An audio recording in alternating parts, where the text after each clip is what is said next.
రెడ్డి గారని వీళ్ళందరినీ పెద్దవాళ్ళందరినీ తీసుకున్నాను.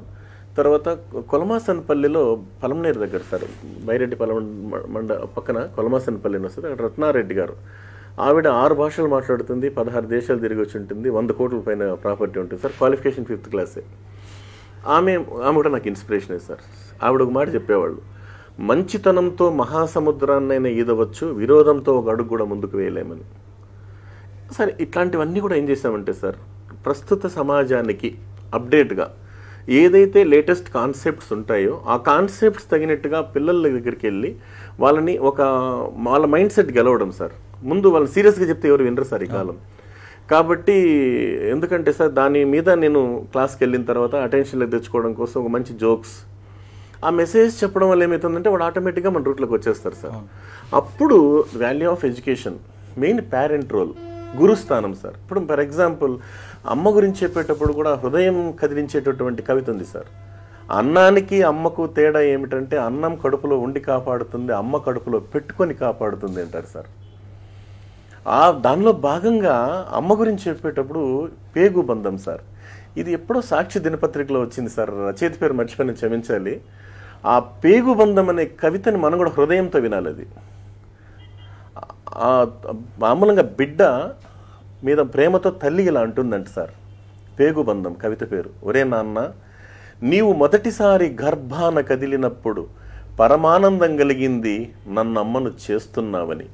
నీవు ఊపిరాడనీయకుండా కదులుతూ హడావుడి చేస్తుంటే ఉత్సాహం కనిపించింది, హుషారైన వాడివని. నన్ను చీల్చుకుని ఈ లోకంలోకి వచ్చాక మమకారం పొంగింది, నా ప్రతిరూపానివని. నా రక్తాన్ని పాలుగా తాగుతూ ఉంటే బోలెడంత ఆశ కలిగింది, అందరికంటే బలవంతుడివి కావాలని. చిన్నప్పుడు తప్పటడుగులు వేస్తూ ఇల్లంతా తిరుగుతూ ఉంటే తట్టుకోలేనంత ఆనందం కలిగింది, నీ కాళ్ళ మీద నువ్వు నిలబడగలవని. ఆ అడుగుల్లోనే కాస్త దూరమైతే ఆశీర్వదించాలనిపించింది, నువ్వు గొప్పవాడివి కావాలని. జీవన ఒత్తిడిలో పడి నన్ను మరచిపోతే కొండంత ధైర్యం వచ్చింది, నేను లేకపోయినా నువ్వు బ్రతకగలవని. ప్రాణం పోయేటప్పుడు కంటతడి పెట్టనందుకు తృప్తిగా ఉంది, నీకు తట్టుకునే శక్తి ఉందని. ఇప్పుడే బాధగా ఉంది, అందరూ నేను చనిపోయానని ఏడుస్తూ ఉంటే నన్ను కాల్చేటప్పుడు నీ చెయ్యి కాలుతుందేమని. అది సార్ తల్లి ప్రేమ అంటే. అలాగే గురువు గురించి సార్, తల్లి తండ్రి గురించి కూడా చెప్పాలి. ఎందుకంటే నేను చాలాసార్లు అడుగుతుంటాను సార్, తండ్రి కొడుకుని పక్కన కూర్చోబెట్టుకుని అడిగాడంట, ఒరే నాన్న, నేను చనిపోతే నువ్వు ఏడుస్తావంటే నేను ఏడవని డాడీ అన్నాడు. నీకు జన్మనిచ్చినాను రా అన్నాడు. అయితే ఏమి, నీకోసం ఎంతో త్యాగం చేశాను రా. చేసింటే నువ్వు మనిషి కాదు అనుకో, నువ్వు కసాయి అనుకో, నువ్వేమని అనుకో డాడీ, నువ్వు బండరాయి అనుకో.